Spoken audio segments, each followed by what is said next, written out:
याद रखना है। अब पढ़ते हैं आदित्य प्रथम के बारे में। देखिए, आदित्य प्रथम विजयालय के पुत्र तथा उत्तराधिकारी थे और इनका शासनकाल 871 से 907 ईस्वी के मध्य में था। आदित्य प्रथम को चोल वंश का वास्तविक संस्थापक माना जाता है। अब यहां पर कर लेते हैं थोड़ी सी चर्चा। देखिए, वास्तविक संस्थापक इनको क्यों माना जाता है, लेकिन संस्थापक तो इनके पिता विजयालय को माना जाता है। तो यहाँ पे मैं आपको बताना चाहूंगा कि आदित्य प्रथम ने जो पल्लव वंश के अंतिम राजा थे जिनका नाम था अपराजित वर्मन, तो अपराजित वर्मन को पराजित करके उनके संपूर्ण साम्राज्य को ही खत्म कर दिया था, यानी कि पल्लव वंश को ही खत्म कर दिया था। इसीलिए वास्तविक संस्थापक किसको माना जाता है, आदित्य प्रथम को माना जाता है। हालांकि इसकी चर्चा मैंने पल्लव वंश वाले वीडियो में की है, तो अगर आपने वीडियो नहीं देखा है तो आप जाइए उस वीडियो को देखिए, तो आपको वहां अच्छे से मैंने समझाया है। आदित्य प्रथम चोल वंश के पहले स्वतंत्र राजा थे क्योंकि उनके पिता विजयालय पल्लव राजाओं के सामंत थे। आदित्य प्रथम ने कोदंड राम की उपाधि धारण की थी। तो यहां पे आपको ध्यान रखना है कि आदित्य प्रथम ने कोदंड राम की उपाधि धारण की थी। आदित्य प्रथम के द्वारा तंजौर में अनेक मंदिरों का निर्माण करवाया गया था। देखिए, तंजौर में अनेक मंदिरों का निर्माण किसके द्वारा करवाया गया था, आदित्य प्रथम के द्वारा करवाया गया था।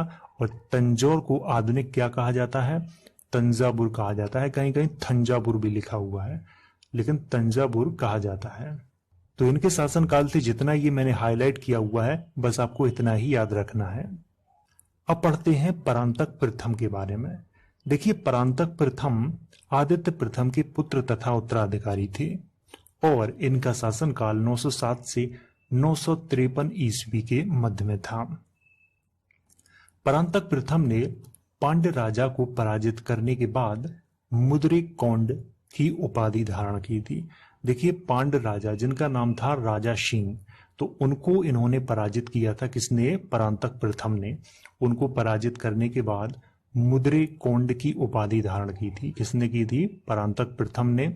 और ये मुद्रिकोंड की उपाधि क्यों धारण की थी, क्योंकि मुद्रे पांड्य राजाओं की राजधानी थी। तो राजधानी पे अधिकार करने के बाद ये उपाधि धारण की थी परांतक प्रथम ने।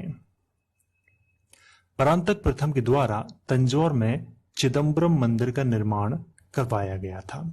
नटराज की प्रतिमा के ऊपर सोने की छत का निर्माण भी उसी समय करवाया गया था। आपको ये याद रखना है कि तंजौर में चिदम्बरम मंदिर का निर्माण किसके द्वारा करवाया गया था, परांतक प्रथम के द्वारा कराया गया था। और नटराज की प्रतिमा के ऊपर सोने की छत का निर्माण भी परांतक प्रथम के द्वारा ही करवाया गया था। तो नटराज की प्रतिमा मैं आपको दिखाता हूं, जो कि चोल वंश की सबसे प्रसिद्ध मानी जाती है। तो ये जो आप देख रहे हैं, ये नटराज प्रतिमा है। तो इसको आपको यहां पे ध्यान रखना है। परांतक प्रथम ने तंजे कोंड की उपाधि धारण की थी।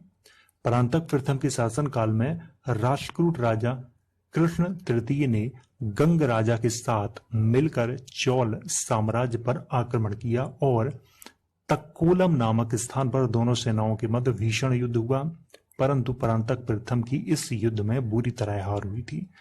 देखिए, आपको यहां पर एक स्थान का नाम आया तक्कोलम। तक्कोलम ये कहाँ है, तक्कोलम को आधुनिक थक्कोलम कहा जाता है, यानी कि थक्कोलम, जो कि तमिलनाडु के रानीपेट जिले में है। क्योंकि इसके बारे में एक बार एक एग्जाम में पूछा गया था। तो यहां पे आपको ये याद रखना है कि तक्कोलम युद्ध के बारे में पूछा गया था। ये तक्कोलम युद्ध किस किस के मध्य में हुआ था, परांतक प्रथम और राष्ट्रकूट राजा कृष्ण तृतीय के मध्य में हुआ था, जिसमें परांतक प्रथम की बहुत बुरी हार हो गई थी। तो ये यहां आपको याद रखना है। हालांकि मैंने इसको हाईलाइट नहीं किया हुआ है, लेकिन ये आपको यहां पे ध्यान रखना है। परांतक प्रथम के बाद सुंदर चोल राजा बने, जिनका शासनकाल 953 से 957 ईस्वी के मध्य में था। इसके बाद राजा बने परांतक द्वितीय, जिनका शासनकाल 957 से 985 ईस्वी के मध्य में था। ये राजा तो हुए, लेकिन कोई काम के ये राजा नहीं हुए। ये आपको यहाँ पे ध्यान रखना है। और इनका अगला इतिहास मैं पढ़ाऊंगा आपको पार्ट 2 में। तो वीडियो एक बार समझ में ना आया हो तो आप इसे दोबारा तिबारा जितनी बार चाहे उतनी बार देख सकते हैं। वीडियो अगर अच्छा लगा हो तो लाइक करो, शेयर करो। अगर आपका कोई सवाल है तो कमेंट करके आप मुझसे पूछ सकते हो।